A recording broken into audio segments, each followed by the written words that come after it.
nuluykeun nu kamari Allah teh nitah ka mukminin hiji atiullaha nurut ka Allah apapun yang terjadi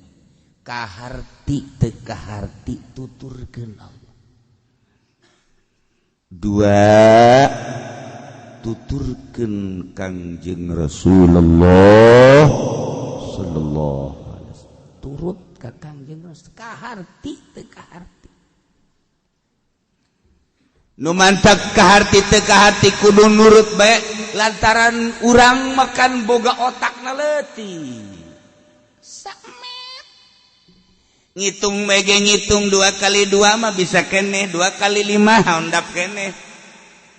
10 kali 10 kecil tapi lamun 175 kali 1.650 puyangnya nangis enggak puyang bantak dagang sugih-sugih datang ngitung kurang bisa otak berarti kan kayak keterbatasan orang otak teh bagian perpolitikan loba nu teu kaharti urang lamun nyaritakeun tentang politik baik politik Islam maupun politik di demokrasi atau politik di kitu komunis di komunis itu anti Tuhan cara ngajalankeun politik nah hese lamun kurang dipelajari di demokrasi ge ko lain deui sih antara undang-undang demokrasi jeung pelaksanaan anak kok jadi kos kieu teh hese tetapi bisa kaotakan kene tah sebab menang manusia tah mah tapi ketika instruksi Allah instruksi Rasulullah teu kudu kaharti dibalik instruksi aya rahasia nu urang teh nyaho urang mah kapan maca Quran bae ge maca Quran loba nu teu kaharti kajeun baca bae teu kaharti alif lam mim naon alifna naon lamna naon mimna dina tafsir ge wallahu a'lamu bimuradi lantaran eta lamun dihartikeun pohara jasa muringkak bulu hese alif lam ra alifna naon lamna naon mimna naon ulah-ulah kitu Allah bae lapan Allah naon alifna naon lam kahiji naon lam kadua naon tasdid naon hakna urang teu nyaho urang mangan sakadar Allah sebab urang mah teu boga guru dihartikeun naon alifna Allah naon lam nu pertama naon lam kadua naon hakna naon tasdidna urang teu nyaho eta hiji-hiji da ngabogaan rahasia-rahasia nu mantak lamun urang sering maca Allah sabulan 2 bulan berubah awak urang perasaan berubah sebab aya hadaman tiap-tiap hiji huruf ge naon Allah alifna hamzahna naon lamna naon oh komo lamun kurang diaji Muhammad be Muhammad mimna naon hakna naon mim nu kadua naon tasdidna naon dalna naon urang teu nyaho henteu nyaho urang ngan sakadar perintah Allah mukminin atiullaha tuturkeun Allah nurut maraneh ka Allah kajeun teu kaharti ge cak Allah salat ulah haju we salat aing mah teu kaharti salat sapira nangtung haju ruku haju nangtung deui haju sujud naon sih maksudna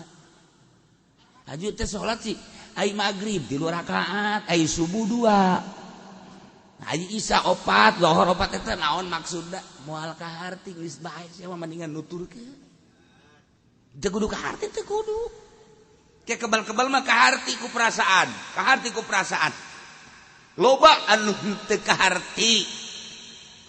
ulah kudu kaharti ku akal sebab agama mah tauqifi pamurug syara ti Allah itu kitu bae ulah kudu kaharti bae urang aduh agama Islam kayaknya nggak dapat dimengerti kok agama Islam keras banget ya kalau nyolong aja harus dipotong nggak manusiawi kayaknya kalau demokrasi kan ada HAM enak perasaan jadi kita bisa nego-nego Jadi enak. Nah, diperbandingkan hukum manusia jeung hukum Allah. Moal anggeus datang modar sia, sate sia di akhirat. Iya saya tuturkeun abdi Allah wa rasulah. Tuturkeun Allah jeung Rasul. Dibeungkeut urang ku kalimatun thayyibah la ilaha illallah wa la tawallau ulah mengo urang wa antum tasma'un. Bari urang kan ngadarenge, maraneh kabeh ngadenge tapi ngabalir ulah. Urang ngadenge Al-Qur'an tapi urang teu make, ngaji mah terus bae. Ye bunga-bunga bang haram kadenge nyaho, balik ngaji nambahan deui nyokot bang.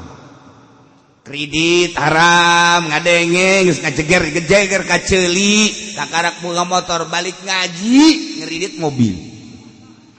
Eta nu kos karadi itu jelema buararego eta nu kitu. Di cenah kieu mah mobil ge jang ngaji ka Cilongok teu hanai aing kos kitu mah. Bahasa mana cenah kieu aing nang mulung aing. Ya Allah karim. Teh titah nurut ka Allah, titah nurut ka Kangjeng Rasulullah sallallahu alaihi wasallam wala takunu kalladzina qalu sami'na wa hum la yasmaun. Ulah raya arajeun kabeh mukminin kos jelema-jelema anu ngomong sami'na padahal nyana teu ngadenge atau kos teu ngadenge. Jadi kudu berbeda mukminin jeung kafirin, mukminin jeung munafikin, mukminin jeung musyrikin kudu berbeda. Awas cak Allah, hei jelema nu iman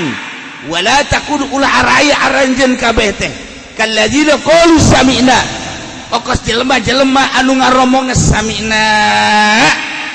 wa hum la yasmaun padahal kos teu ngadenge. Sa musyrikin, sa munafikin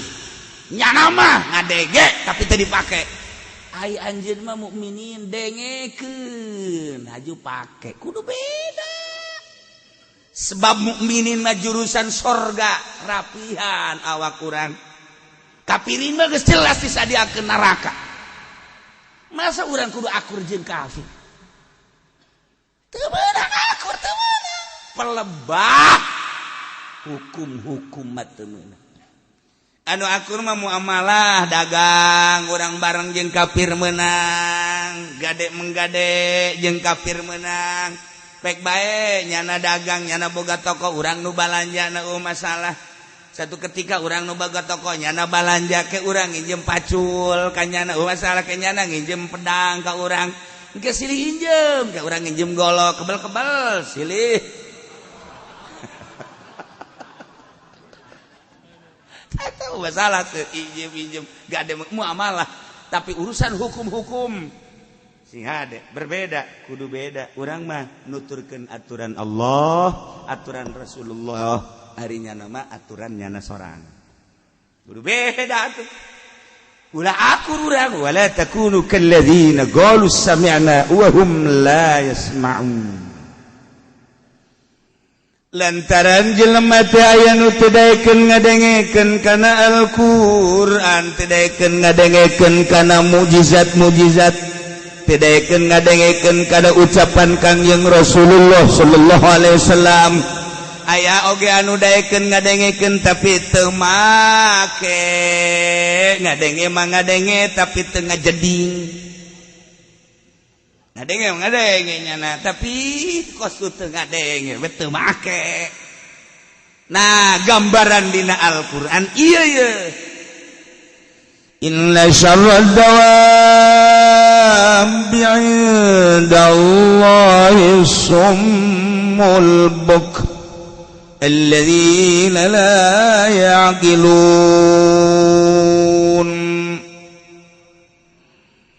Sayana panggoreng-gorengna dawab-dawab teh tina dabatun teh adalah mayat di bufilaf anu lumpang ngarayap di muka bumi timimiti sireum kalabang segala orai segala kotok segala embe segala sapi segala onta termasuk si udin lempang. Aya istilah huruf amah ieu teh anu zawatul arba nu pindahkeunana kan teu jelas. Coba urang lamun nyaritakeun huruf ke ngaji luhur teu mah alat. Ieu mah nu dimaksud teh mbayar di buku. Nu lempang luhureun muka bumi berbagai hewan sasatoan. Sainjana panggoreng-gorengna satu hewan anu kumalandang di alam dunia mah gorenganan bumbu Allah mah asumu jelema nu torek jelema anu bisu eta lah jelema nu panggoreng-gorengna sasatoan. Cak kapir teh jaing mah teu torek. Torek, malah macangan aing. Cek kasar aing ceuli, jai mah teu buta. Oh, berarti nu panggoreng-goreng da nu torek nu buta. Cak kapir jai henteu. Cak si musyrik henteu deui. Alhamdulillah jai henteu. Berarti nu buta, nu torek. Eta lah panggoreng-gorengna hewan Allah. Mungguh Allah. Cak pamarentah cak DPR aja deu cak kieu teh. Cara rekas aing. Sarua cak nu ngaji di Cilokok komoy mah cara rekas. Horenganan lain buta, sabuta-butana lain torek satorek-torekna. Buta nu naon ieu? Asumu torek an simail haqi tinggal ngadengekeun bener. Cilik nama aya, denge nama hebat. Tapi teu daekeun ngadengekeun Al-Qur'an, tah eta teh dihukuman nu kos kitu torek. Lamun aya jelema teu daekeun ngadengekeun Al-Qur'an, tah eta torek nu kos kitu ngaran. Tah mulai tah ke atuh tah musyrikin mah kafirin geus jelas torek jasa tah. Atuh aya tatangga urang ge tah DPR teh tah nu DPR PDI pan eta teu daekeun ngadengekeun eta mah torek sarua. DPR Golkar sarua teu daekeun ngadengekeun eta ge torek sarua. Orenganan aing ge sarua. Sia torek atuh sarua. Torek. Teu ngadengekeun teu daekeun ngadengekeun Al-Qur'an. Tah urang kok padi kuali ngadengeun nah aing berarti henteu teu torek ye. Alhamdulillah sakana aing teu torek. Can pugu. Geus PDB nya nah asana aing salamet ye. Nomor kadua ada bisu. Jai mah teu bisu cak musyrikin. Jai mah teu bisu cak munafikin cak kafirin. Jai mah teu bisu cak jawara-jawara jai mah ngararomo. Cak PNS pemerintah aing ngomong teu bisu. Horenganan lain bisu teu bisa ngomong. Bisu teh anin nutqi bihi dina ngomongkeun bener. Lamun jelema teu daekeun ngadengekeun Al-Qur'anul Karim, torek. Lamun jelema teu daekeun ngomongkeun nu bener, anu ngocor tina Al-Qur'anul Karim, anu ngocor ti Kangjeng Nabi, torek berarti nu kos kitu ngaranna jeung bisu. Atuh ambala aya tah nu kos kitu. Geus bubuh kafirin mah tah teu daekeun ngadengekeun Al-Qur'an, teu daekeun ngadengekeun ucapan Kangjeng Nabi, oge teu daekeun ngomongkeun Al-Qur'an jeung ucapan Kangjeng Nabi. Jelas tah mah kafir ieu, Yahudi, Kristen, Buddha, Konghucu, Hindu dan lain-lain sebagainya. Tarorek tah nu kos kitu bisu. Caksa indallah cak Allah cak nunyeuna. Cak nunyeuna torek tah nu kos kitu ngaran. Horenganan lain itu bae urang ge sarua.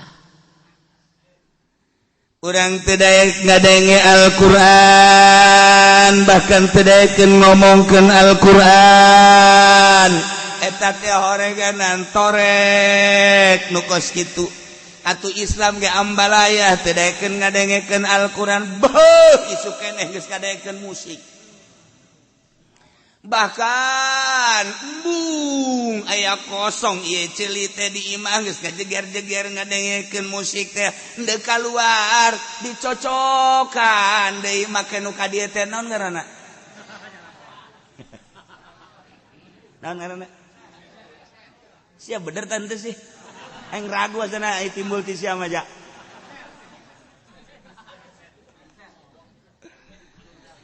teh dasupkeun ka dieu naik motor geus hook jasa berarti ceuli kudu dieusian ku musik bae hook geus naik sepeda leumpang ditanya ge speedo tah musik bah terus bae timimiti dangdutan pop jazz dan rock kemudian geus puguh dalam negeri luar negeri geus teu ngarti nya nu penting mah geus kikiran saya nggak ada kenal barat lagu naon teh pokoknya mah itu jelema torek lu pas gitu torek ngadengekeun Al-Qur'an masal geek badiuk di majlis kiai maca ayat langsung matana pereus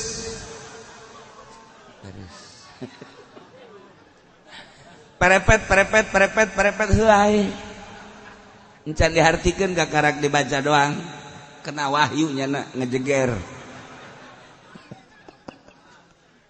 ieu Quran ai lalagaan teh nya ieu ku hebatna Gusti Allah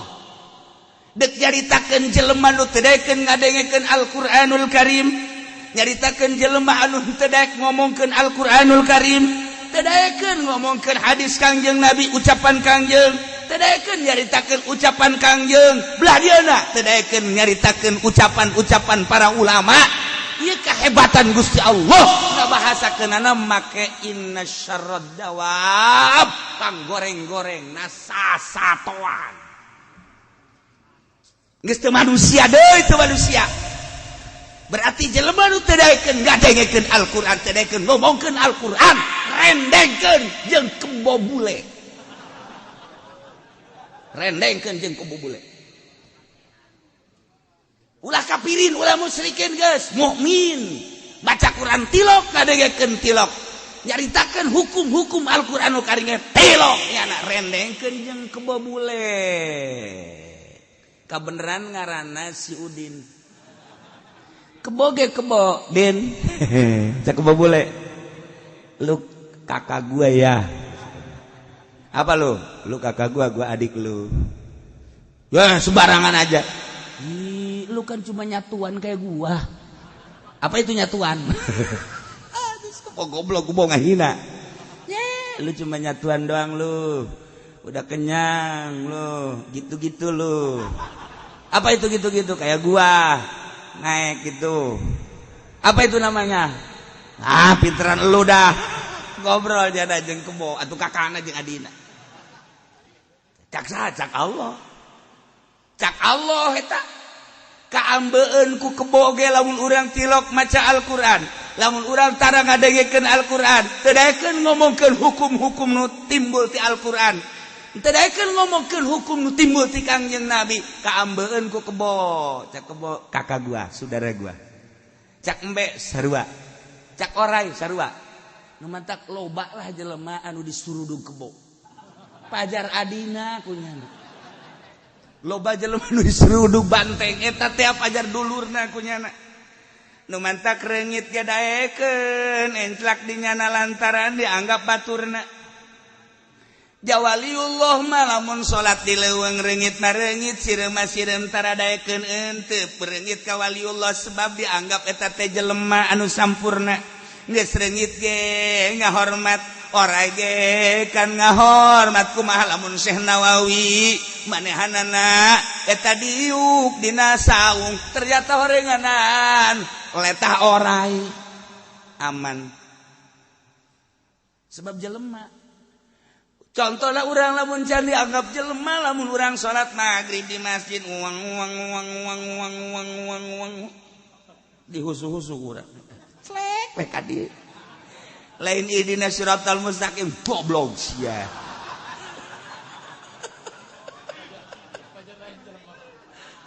Dianggap baturna kureugi turang dan lain-lain sebagainya, handap awak kurang, handap pangkat urang.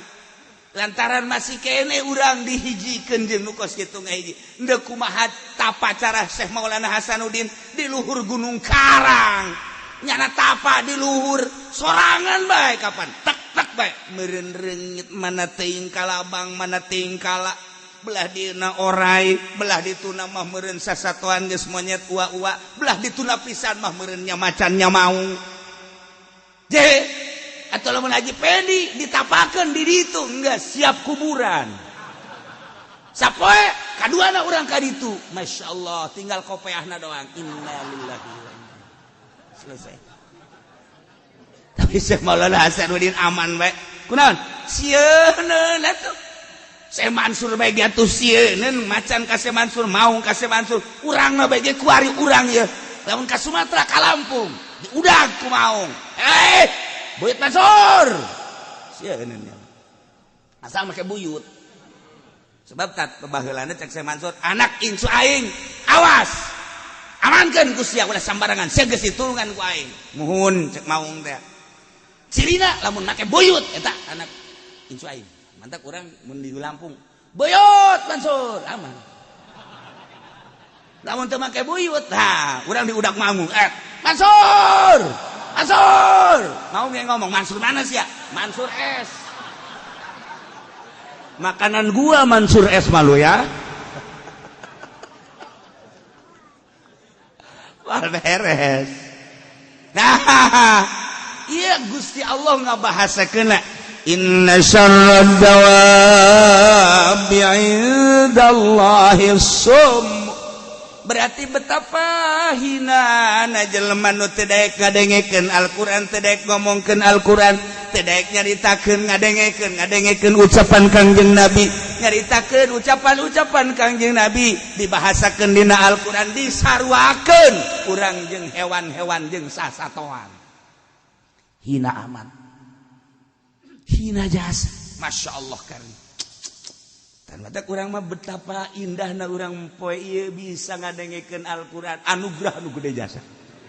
Jehe ulah waka amin sia make encan.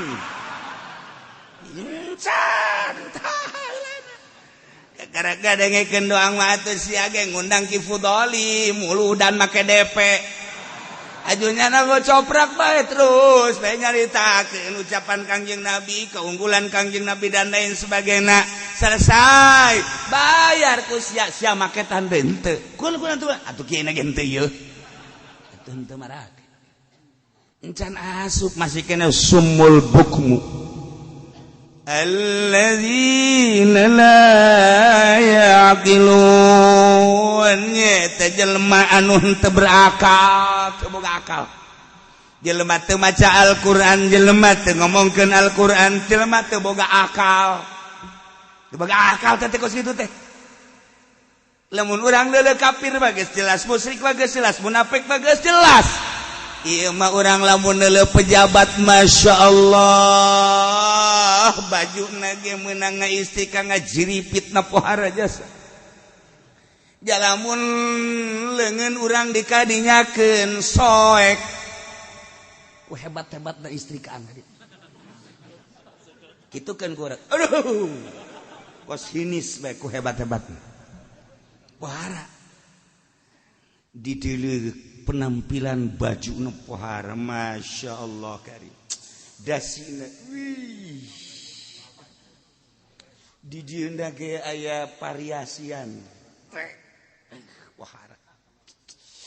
masyaallah rambutna ge mengkilap sebagai mahkota teh lain lalagaan mun dikadiekeun jeung dikadiekeun eueuh hiji-hiji acan nu kadieu rap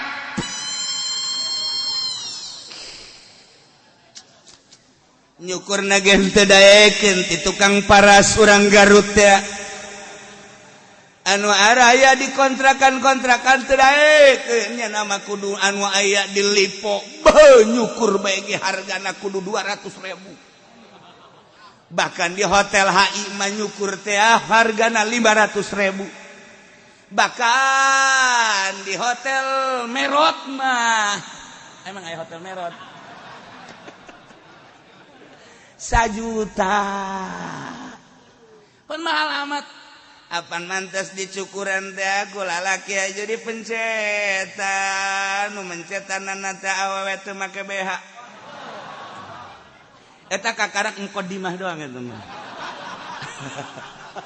awalan starolol gua Masya Allah urang lu menjaritakeun geus sekarang itu nah iya pejabat ngadengekeun Al-Quran tilok ngomongkeun Al-Quran tilok bahkan nentang ke Al-Quranul Karim rasakeun sia di akhirat dihiasi pakaianana begitu mentereng mengkilap dan lain sebagainya lamun dihitung ku urang bajuna ge wall England wahara aing mah saayana England bae sia mah osok korupsi bahasa ge aing mah teu prenet aing mah ngomong aon sia kok jaho tuh Masya Allah Karim jamna ge teh jamna Rolex hargana ge pangmurahna teh 500 juta kabelah ditu nama 1 miliar ulah dikira jam teh eta teh merek Rolex aju make cincin ge kos ieu tah mahal tah sabaraha duit teh ge aing teh nyaho hargana ieu aya di dinya dipake bae ku aing besi anu leungit los ieu teu percaya ieu mah datang ngaku tipu-tipu pararugu sapatuna ge pohara jasa meunang meulina ge geus eueuh nu kapilih di Indonesia mah paling di Singapura kadang di Paris dan lain sebagainya iya aksesoris awak bae ge mahal ternyata timimiti baju cincin terus erloji sepatu dan lain sebagainya Masya Allah mahal tapi teu ngadengekeun Al-Quran teu daekeun ngomong Al-Quran eta kos kitu dengan jelema edan alladzina la yaqilun cak Allah ini indallah geus lamun aya DPR turun di mobil sedan begitu hebat penampilanana lamun aya bupati gubernur turun dina mobil mewah hebat penampilanana lamun aya polisi periwitna ge mawa 5 parah kan parah tapi teu daekeun maca Quran teu daekeun ngadengekeun Al-Quran teu daekeun ngomongkeun Al-Quran bahkan nentang ke Al-Quran nu kos kitu adalah rendengkeun jeung kebobule adik kakak alladzina la yaqilun polisi teu boga akal DPR teu boga akal kiai kumaha aja mun kiai sarua kiai teu boga akal sarua cak Allah lain cak kula cak Allah kadenge ku ceulis ya cak Allah kesnya marah di ka aing aing mah nyampekeun cak Allah kunaon marah ka aing tolol cenah ki ucing mah jelema kos kitu pajar eueuh akal baca kusia goblok tolol tah ceh aing keur nyampekeun goblok cak Allah Masya Allah ta inna syarrad dawab sanya pangjore-jore na panggoreng-goreng na pangjahat-jahat na nuku malandang di alam dunia yan hewan indallah munggu Allah jelema-jelema anu torek non torekeun ceuli da teu daekeun ngadengekeun Al-Qur'an al-bukmun numbisu teu daekeun ngomongkeun Al-Qur'an alladzina la yaqilun etalah jelema-jelema anu teu boga akal edan berarti orenganana yang nyawa jelema edan mah eta oreng lolobana mah nu edan mah naek sedan urang asup ka pendopo edan kabeh urang asup ka hotel weureu kabeh edan mayoritas nu mantak lamun aya jelema jadi PNS tapi mempertahankeun hakna batur ka kalernya nama tetep bae ka Allah batur teh salatnya nama salat batur ngabohongnya nama henteu batur korupsi malingnya nama henteu Masya Allah ieulah mutiara terpendam di tengah-tengah jelema anu rakus tapi nyana jujur aya bae teu sakabeh polisi edan kabeh teu sakabeh PNS juri kabeh teu sakabeh kiai bloon kabeh aya nu benerna aya 10 hiji loba teh 10 hiji mah 100 hiji aya masyaallah ieu Gusti Allah ngabahasakeuna inna syarrad dawab geus kira-kira. Berarti urang dianggap hewan, manusia dianggap hewan. Padahal maulah kudu ka Allah lanan ka Kangjeng Nabi bae lamun nyaho kana kautamaan derajat Kangjeng Nabi, urang bakal rindu ka Kangjeng Nabi. Moal cara urang Denmark ngahinakeun ka Kangjeng Nabi. Mual cara di urang aya nu ngahinakeun ka Al-Qur'anul Karim ulah waka ka Al-Qur'an lanan ka Kangjeng Nabi emang Kangjeng Nabi teluhur lain lalagaan emang kumaha Allah teh Gusti Allah memeh nyieunna naon teh kapan qobado qobdotan nyokot heula sagenggeman tina nurna tidinya dicokot ku Gusti Allah dijadikeun nur Kangjeng Nabi Muhammad sallallahu alaihi wasallam nur Kangjeng nu paheulana dicokot tina nur Gusti masyaallah eta nur Kangjeng Nabi teh dibagi nu hiji dijadikeun dunya nu hiji dijadikeun aras nu hiji dijadikeun pena nu hiji dititip-titip jang wujud Kangjeng Nabi masyaallah nu mantak pantes lamun dicaritakeun laulaka lama khalaqtul aflak Muhammad lamun anjeun mun aing ti kira-kirakeun teu nyieun anjeun niscaya moal aya alam sebab ieu alam kabeh ti cahaya Kangjeng Nabi kara-karasa luhurna Kangjeng Nabi masyaallah kan poharaan mata poe bercahaya menanti nur Kangjeng Nabi bulan bercahaya menanti nur Kangjeng Nabi bintang bercahaya menanti nur Kangjeng Nabi eta panon poe bisa nyaangan alam dunia Kangjeng Nabi mas sayyidul mursalin khatamin nabiyyin pamungkas para nabi kepala penghulu para mursalin berarti kan kabeh menanti Kangjeng Nabi. Kangjeng Nabi Adam teh menanti Kangjeng Nabi, Kangjeng Nabi Idris menanti Kangjeng Nabi, Kangjeng Nabi Nuh menanti Kangjeng Nabi, Kangjeng Nabi Hud, kabeh Kangjeng Nabi Isa menanti Kangjeng Nabi, nur Kangjeng Nabi ngarupa Adam, ngarupa Idris, ngarupa Nuh, Ibrahim dan lain sebagainya. Betapa mulia Kangjeng Nabi. Cahaya mata poe menanti Kangjeng Nabi. Cahaya bulan menanti Kangjeng Nabi. Masya Allah karim. Hebat amat Kangjeng Nabi. Laulaka lama khalaqtul aflak. Jelema anu henteu dibere hidayah ngahina ka Kangjeng Nabi. Jelema teh dibere hidayah menistakeun Al-Qur'anul Karim. Antapkeun, deuleukeun ka di akhirat. Jeung nu ngadukung lah deuleukeun di akhirat. Dawab kitu ngaran. Satu hewan. Jelema ka udang-udangna barang jeung anak neraka jahanam. Setan teh alladzina la yaqin. Teu nyaho kaluhuran Kangjeng Nabi. Laulaka lama khalaqtul aflak. Nu mentak luhurna Kangjeng Nabi hayang kapagi jeung Gusti Allah. Minal Masjidil Haram ilal Masjidil Aqsa sakiceup Kangjeng Nabi mah atuh. Yap ka dieu cak Gusti Allah Muhammad sat ti Mekah ka Aqsa. Yap ka dia sat kaluhur atuh kabeh menanti Kangjeng Nabi ulah moal aya nu kahalangan Kangjeng Nabi atuh deuk kahalangan kumaha cenah tatangkalan siap teh nanti aing ngahalangan aing cek Kangjeng Nabi langit kahalangan ka ieu ada awas siap teh cahaya aing awas aing ka panggih jeung nu nyieun aing nyingrai kabeh ku cahaya Kangjeng Nabi awas cek Kangjeng Nabi. Dumantak Kangjeng Nabi teh dibahasakeun rahmatan lil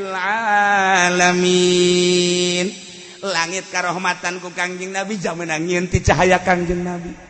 Bumi karahmatan ku Kangjeng Nabi jamenang nyieun ti cahaya Kangjeng Nabi. lauhil mahfuz teh kacahayaan ku Kangjeng Nabi jameunang nyieun ti cahaya Kangjeng Nabi deuk mana nu ngahalanganana ja Kangjeng Nabi mah nu pertama diciptakeun ku Gusti Allah rahmatan lil alamin lamun nyaho kaluhuran Kangjeng Nabi masyaallah ku hari urang mun hayang kapanggih jeung Kangjeng Nabi Muhammad bisa sangat bisa atuh atuh lo badi urang ge nu kapanggih jeung Muhammad mana Cikupa ngaran bae Muhammad tapi ngadorong-dorong kuncung melulu set kuda set deuk eleh bae nundu tam gubrag bae ka ditu ngaran bae Muhammad Kangjeng Nabi Muhammad sallallahu alaihi wasallam saha nu sok kapanggih jeung Kangjeng jelema nu geus teu nganggap ka dirina aya nu aya Allah jeung Muhammad kapanggih sebab diri urang teh meunang nyiptakeun di cahaya Kangjeng ketika nu neko-nekona geus eueuh ngahiji jeung Kangjeng iraha hayang kapanggih jeung Kangjeng saha eta wali-wali Allah subhanahu wa ta'ala cacak-cacak di Jakarta eueuh wali Allah di Kerem Gusti Allah cacak-cacak di Banten eueuh wali Allah digempakeun ku Gusti Allah cacak-cacak di Bandung eueuh wali Allah di Surabaya eueuh wali Allah yakin dibalikeun ku Gusti Allah untung masih keneh aya wali-wali Allah subhanahu wa ta'ala kiai bejaan coba cenah wali sah atuh ambalaya ya wali kota wali mujbir atuh waliullah mah lah ya dipul wali lal walingan aya teh nu batak cukup Gusti Allah atiullah wa rasulah nurut baraneh kabeh ka Allah jeung Rasul Allah nu mantak urang kudu nurut ka Kangjeng Rasul urang teh nyaho ka Allah meunang ti Kangjeng Rasul urang nyaho salat meunang ti Kangjeng Rasul nyaho puasa meunang ti Kangjeng Rasul nyaho ieu bangsa riba ti Kangjeng Rasul ieu teh nyaho urang perbudiahan permuamalahan permunakahatan perjinayatan kabeh meunang ti Kangjeng Rasulullah Muhammad sallallahu alaihi wasallam betapa mulia jeung agungna tu Kangjeng Nabi mentak urang dimaulidankeun dirajabkeun eta cenah Muhammadiyah mah ngabidah-bidah can nyahoeun kana kaluhuran Kangjeng encan nyahoeun cenah Persib mah tilok aing bola tah mah ajat sudrajat teu nyahoeun nya kaluhuran Kangjeng Nabi lamun geus jauh kana kaluhuran Kangjeng Nabi endekna marhaba bae ka jeung jelema ge geus jauh kala kaluhuran Kangjeng Nabi mah boro-boro loba jelema jelema ge marhaba marhaba ya nurul laili marhaba ke beurang marhaba marhaba pamajikan ge asa jadi kieu barang ngaji ka Cilongok ge loba marhaba salaki kapanggih jeung Kangjeng jeung pamajikan marhaba marhaba aduh jadi ngagesle cenah ieu nah gitulah keutamaan Kangjeng Nabi urang Kangjeng Nabi Muhammad sallallahu alaihi wasallam urang meunang diciptakeun tina nur Kangjeng Nabi tinggal dibuka-bukakeun ku urang sorangan sebab urang diberi ikhtiar bukakeun aya nur Kangjeng Nabi mantap ketika orang maca sholawat langsung urang datang we ka Madinah teu puguh teu garuh ceurik heran urang barang datang ka Madinah masyaallah langsung ceurik kula nanya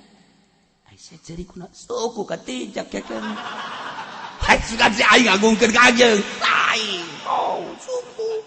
orenganannya nama urusanana katincek ku orang Arab ayah baik tolol tak budak ayah keluar ke jelmana aduh terenyuh hati orang tepuguh tegari kunaon merasakan aing nu jauh di Indonesia bawa dosa ka dieu kok bisa kapanggih jeung Kangjeng diyakinkeun Kangjeng mah teu maot nyanakan ningalikeun isin amat ku isina ka Kangjeng Nabi urang langsung kerucut cai mata jauh aing ti Indonesia aing maksakeun susah sebenarnya berarti ku cintana ka Kangjeng ngan sakadar mawa dosa mata dosa ceuli tetapi aing nu pinuh ku dosa bisa kapanggih jeung Kangjeng betapa luar biasa sedengkeun Kangjeng kan janji man zara qabri wajabat syafaati sahaja lamun nu ziarah ka kuburan kaula sabada maut kaula wajib menang pitulung kaula betapa orang bakal ditulungan ku Kangjeng Nabi karasa ka jero jantung Masya Allah nikmat amat padahal malamun nginget-nginget di imah mah horenganan eta kemunggah hajina saparona ngahutang balik ti ditu kabayar tah moal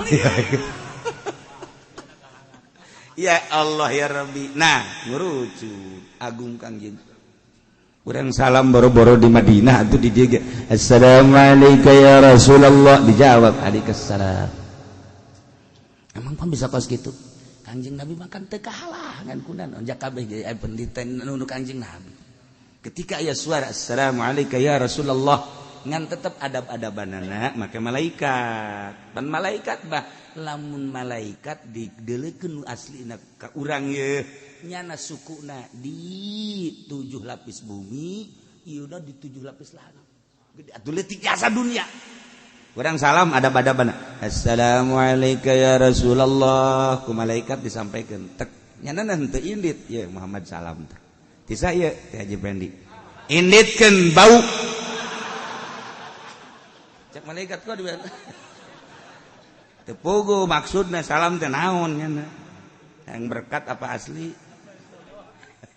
orang aja salawat Allahumma sholli ala sayyidina Muhammad wa sallam terima ku malaikat angsongkeun ka Kangjeng ieu sa salawat di saya bejakeun oh bagus ya bae Masya Allah lamun urang geus bisa ngabayang-bayang model kos kitu moal hayang eureun maca salawat indah amat orang ka aku urang ku Kangjeng sebab ayat nur Kangjeng Nabian di awak urang eta henteu terbuka sote nur Kangjeng Nabi teh ieu teh aku nafsu urang teh macem-macem kapan di awak urang nafsul lawamah kemudian aya nafsul mardiyah aya nafsul kamilah aya nafsul ammaratu bisu nah aya anu endeu kapanggih bae nafsul mardiyah jeung Kangjeng Nabi nafsul kamilah tapi nafsul ammaratu bisu ngahalangan nafsul lawamah ngahalangan tinggal perang tinggal kumaha bisana urang ja urang nama ti nur Kangjeng Nabi nu mantak lamun urang bersih tina sakumaha gangguan lamun Kangjeng Nabi bisa Isra Mi'raj atuh makhluk nage atuh hamba nage atuh umat nage atuh bisa cara Kangjeng Nabi ai eta Kangjeng Nabi barang keur Mi'raj ka pagi jeung nu keur ayun-ayunan handapeun aras ye Kangjeng Nabi nanya manua ya Jibril eta teh umat anjeun Uwais Kurni nya nama istirahat di hadapan aras ayun-ayunan Kipu Dolima kapan dicitra eta kelas kiai atau komo kelas lain kiai nama citra Masya Allah nah iyalah ketika Kangjeng Nabi nyaritakeun tentang Allah tentang dirina diangkat jadi rasul tentang wahyu Al-Qur'an kan kade kula teh diangkat jadi nabi ya diangkat jadi rasul ya kumaha jawabanana para musyrikin Muhammad ai maneh ngaku nabi mah babari maneh ngaku bahwa Al-Qur'an teh wahyu gampang tamah tapi coba Muhammad saurang bae hudangkeun ku anjeun tah ku Soy bin Kilab hudangkeun sanggeus sakudang nyanangke ngomong tah dulur Muhammad teh ieu teh nabi Allah utusan Allah tuturkeun ku maneh aju ka jero kuburan aing kakarak daek nurut teu kira-kira eta boga kahayang jeung pertanyaan teh lamun encan nu paeh dihudangkeun moal aing mah iman ka sia Muhammad tah yang lain-lain deui coba tah Inong urang kepala urang tah Abu Jahal CS hudangkeun ku dia Muhammad lamun dia geus bisa ngahudangkeun Abu Jahal keluar deui jeung ngomongnya ngaing bakal iman ka dia kasurupan rangkas masalah ya. Masya Allah kahayangna model kos kitu pohara jasa kumaha Kangjeng biasa bae Kangjeng teh mah jasa padahal ta'anut mah kos kitu mah ngeuh-ngeuh hungkul ngaririweuh percis kos umat Bani Israil waktu diajak ku Kangjeng Nabi Musa kumaha pamentana Musa ngajak ke pangeran bae coba atuh deuleukeun hayang nyaku bata kami kos kumaha pangeran ambo aridallah jahratan coba deuleukeun ka kami dengan nyata tah Allah teh eta gitu satungtung can deuleuh aing mah ka Allah moal iman ka sia aing mah sarua jeung ieu sarua masyaallah kan mentak walau alimallahu fihim khairan lamun nyahoeun Gusti Allah ka para musyrikin munafikin khairan bagus solahan tegesa beres rapih bismail hakalawan ngadengekeun Al-Qur'an ngadengekeun bener la asmahum niscaya Allah bakal ngadengekeun ka manehanana yakne kulantaran geus aya di ilmu Allah bahwa manehanana teh kahadean sanajan dikukumahakeun ge tetep teu daekeun ngadengekeun Al-Qur'an atuh ku Gusti Allah teu bere daek ngadengekeun Al-Qur'an jageus nyaho dina ilmu Allah bahwa nyana teh sanajan kukumaha ge teu daekeun narima kana bener kulantaran teu daekeun narima kana bener ku Gusti Allah teu dibere daek ngadengekeun Al-Qur'an geus jelema-jelema nu teu daek ngadengekeun Al-Qur'an teh geus nyahoeun Gusti Allah eta teh bakal dicilakakeun ku Gusti Allah. Naudzubillah min zalik wa min zalik. Komo datang kadinistakeun Al-Qur'an. Sing kudu boga keyakinan kana kabeneran Gusti Allah. Ndek uji keyakinan mah cara ki halaj. Kumaha ki halaj? Sanajan dibunuh tetep Allah. Bila syarab Allah Allah Allah seret Allah yakin Syekh Siti Jenar buluh Allah eta kapan gambaran jelema nu boga keyakinan geus teu kudu urang dibunuh timbulkeun keyakinan urang aya jauh coba aing paeh tante diuk urang tengah-tengah masjid tengah peuting kunci kabeh masjid halaj mah dibunuh Syekh Siti Jenar mah dibunuh Syekh Abdul Qadir mah dileuweung Irak 3 tahun Syekh Maulana Hasanuddin di Gunung Karang 3 tahun coba aing tengah masjid kunci kurang masjid trek pareuman kabeh sorangan urang di dieu ulah nyeuleut engke ge mulai aya salat tak naonnya keyakinan orang gampang kayak eta deui jin mah sok kitu bae jin mah ngalalaga urang jandela masjid teh okos nu bangun make rokrak tak aju bae empot-empotan boro-boro perang sia kakarak di jero masjid bae geus empot-empotan empot break wah asli mah aya ieu cekeun break sadaqallah keyakinan yakin tau kok gitu aya yakin lain kos kitu can di kuburan urang teh kapan di hayang jauh coba di kuburan nafsu urang teh hayang jauh coba cicing di kuburan malam Jumat ieu di anyar keneh teu kudu di wali teu kudu di kuburan wali teu kudu di kuburan ulama di kuburan anyar tengah leuweung indit kabeh hayang nyaho nguji nafsu aing coba resepeun teu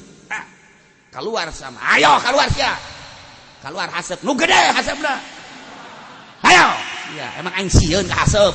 wah aing sok dek kenyotan bae ge haseup ayo geura haseup tuh gawujud pocong 2 3 ulah hiji 2 3 4 ayo ulah hiji sia aing emang sieun ka sia henteu aing mah ayo aya 2 aya 3 pan ngalobahan sia aing mah ngalalagaan boga keyakinan itu jadi wali bae urang bugu cicing tengah peutingna ge zikir geus sieun bae moal jadi wali Naon sabab nafsu lain ka Allah urang berarti urang kemanusiaan terlalu tinggi kene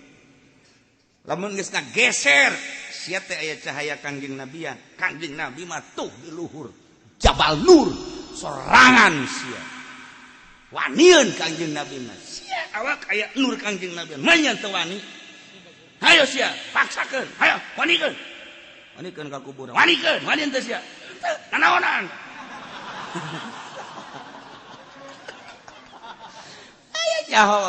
aya nyaho urang luhur jeung henteu na tah nur mah geus aya ieu ti Gusti Allah berarti lamun urang aya cahaya kangjeng Nabian atuh cahaya Allah beuki ngadeuketan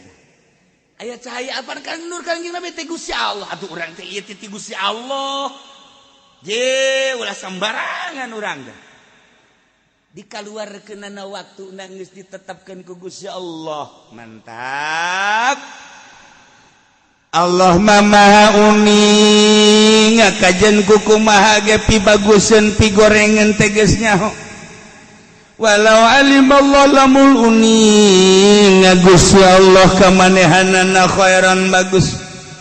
mun Gusti Allah nyaho bakal pibaguseun pibereseun kana ngadengekeun Al-Qur'an teh atul asma'ahum niscaya Gusti Allah teh mere daek ngadengekeun ka aranjeunna kana Al-Qur'an kulantaran geus uning Gusti Allah teh bahwa manehanana kabagusan kajen dipaksa-paksakeun gatunyana tetep teu daekeun ngadengekeun Al-Qur'an kasimpulanana jelema nu teu daekeun ngadengekeun Al-Qur'an teu daekeun ngadengekeun hadis Kangjeng Nabi eta teh geus aya di ilmu Allah bahwanyana bakal cilaka tuh ieu lamun dibongkar masalah laokna panjang ku ahli nahu perbedaan jeung ahli fikih perbedaan ke jeung ahli usul fikih panjang nyaritakeun laok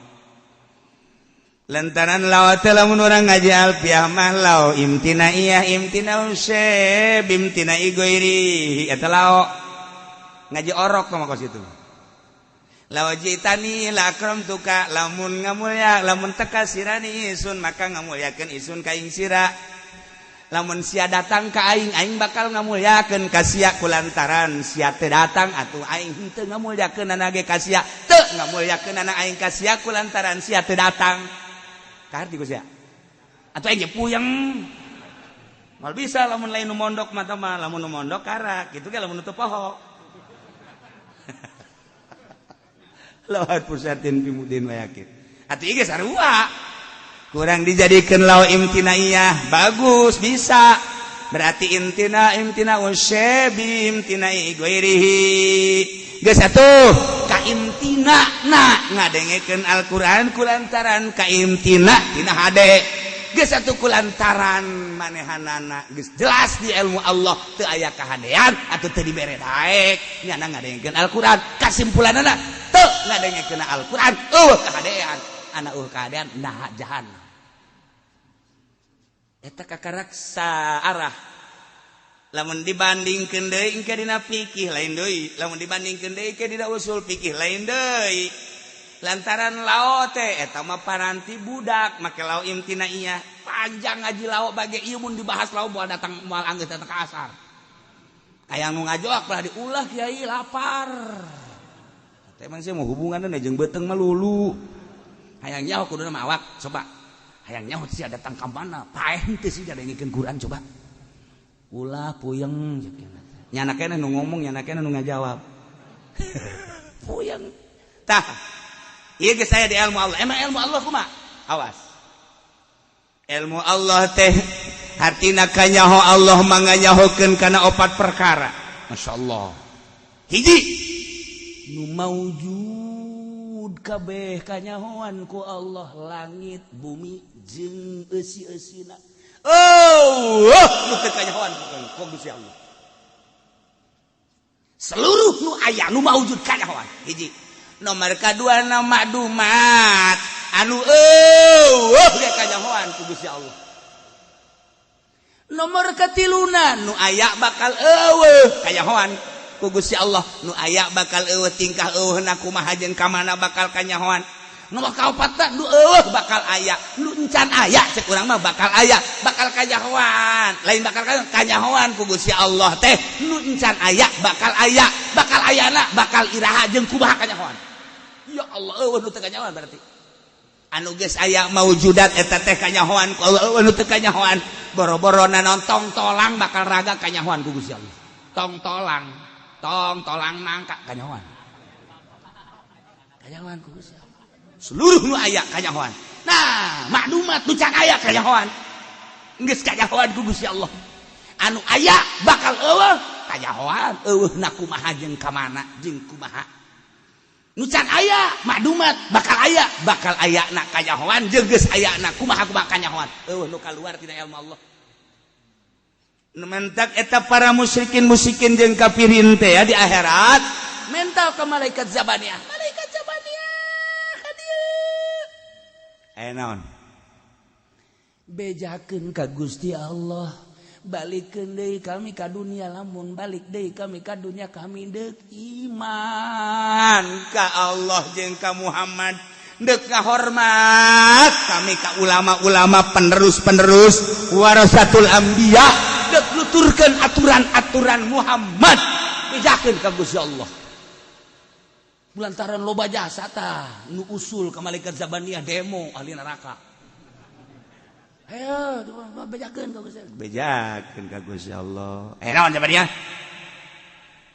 ahli neraka demo saruan teh jeung demo 21 juga bu lebih dahsyat naon minta ka Gusti dibalikeun deui ka dunya lamun dibalikeun deui ka dunya teh bakal iman ka Gusti jeung ka Rasul Gusti Muhammad namun umat Muhammad jeung bakal nuturkeun aturan-aturan Gusti nu dibawa ku Kangjeng Nabi Muhammad oge bakal ngahormat ka para ulama salafus sholihin warasatul anbiya penerus para nabi cak ulama haram halal dan lain sebagainya deuk kitu tah coba kumaha Gusti siapa Zabaniyah geus aya di ilmu aing teh pangeran geus jaho dikira-kirakeun nyana bakal ka dunya deui bakal balik deui Zabaniyah murtad deui musyrik deui aing geus jaho mantak geus ulah didengekeun ku sia terus kulub Zabaniyah kulub golotrokeun deui seunana kompak sia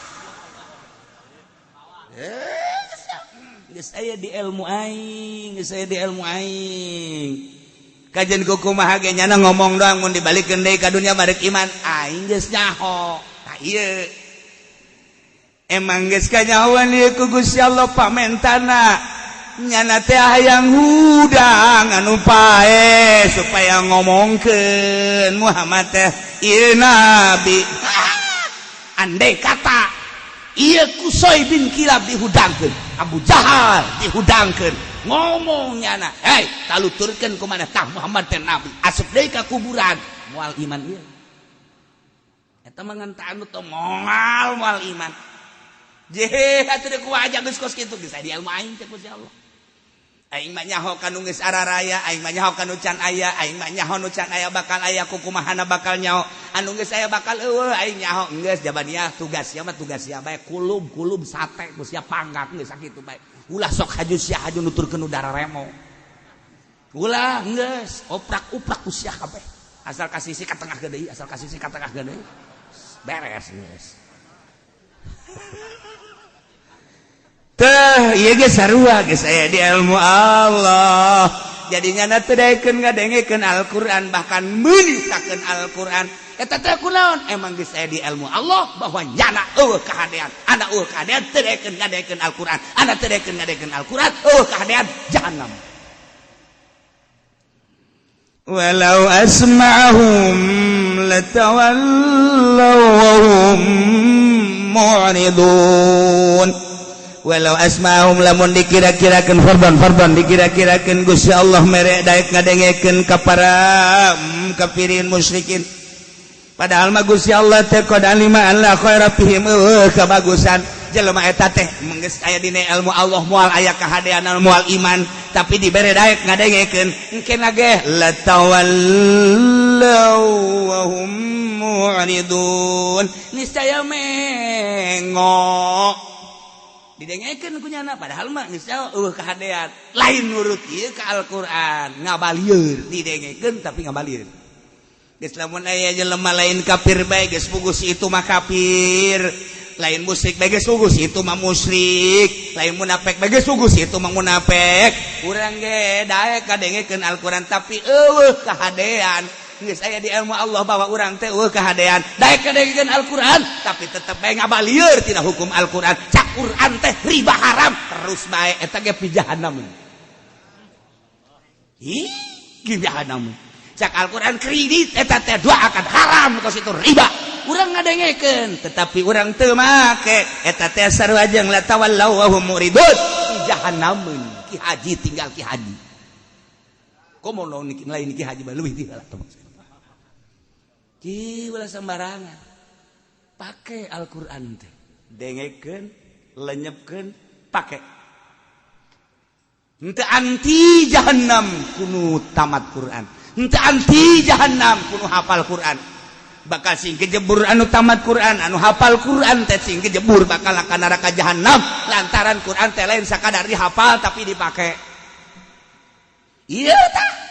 walau asmahum lamun Allah mere bisa ngadengekeun pardon dikira-kirakeun bahkan ditalal Al-Qur'an teh ja ayeuna teh aya 50 misionaris Kristen ti Amerika datang ke Indonesia hafizul Quran bahkan jeung tafsir-tafsirna bisa dengan bisana Al-Qur'an hafalna Al-Qur'an anu diteundeun di Jawa Timur teteh 20 diteundeun di Jawa Tengah teteh 20 yang di Banten Jawa Barat jeung Banten 10 misionaris talal Al-Qur'an berikut jeung tafsir-tafsirna ulah dikira jana teh terus-terusan nah eta jana talal Al-Qur'an talar eta hafal tafsir hafal haji iman la tawallaw wa hum mu'ridun mengo ngabalieur wa hum mu'ridun ngabalieur dina Al-Qur'an jehe ulah disangka jana mah geus jelas jang debat jeung urang teh seperti kitu jang elehkeun nundukeun Islam teh seperti kitu batak riwayat-riwayat wali dikaji ku nyana berbagai kitu naon ngaranna tempat-tempat karomat kunyana dikaji jang naklukeun urang di mana kelemahan situs-situs tadi dah jang ngelemahkeun urang mulailah asupnya ka Wahabi ke asupnya ka Muhammadiyah jang meranganna moal bisa langsung ka Ahlussunnah wal Jamaah tetapi melalui tangan-tangan etalah seperti kitulah sing yakin ulah ragu-ragu seperti gitu hancurna Arab teh kos kitu di urang gedeg buat seperti kos kitu nah kajian geus selanan urang mah husnuzon bae nu penting mah urang rapihan ieu mah urang geus sarua bae maca Quran tamat deui tapi perubahan bahkan ditalar Al-Qur'an bahkan katalar Al-Qur'an teh horenganan jadi alat pake neangan dunia bahkan pake baling pake korupsi atuh sarua bae ieu ge walau asma'ahum latawallaw wa hum mu'ridun na'udzubillah min mudah-mudahan orang kabehan dibere sehat dibere benta mata hati orang dibere teger keyakinan jeung iman orang sehingga orang dibere daek ibadah ke Allah dengan mantap di akhirat orang ngahiji jeung para mursalin para nabiyin para waliyin di bawah bendera kangjeng Nabi orang kangjeng Nabi Muhammad sallallahu alaihi wasallam bi barakati ummil Quran al-Fatihah. Bismillahirrahmanirrahim. Iyyaka na'budu wa iyyaka nasta'in. Shiratal ladzina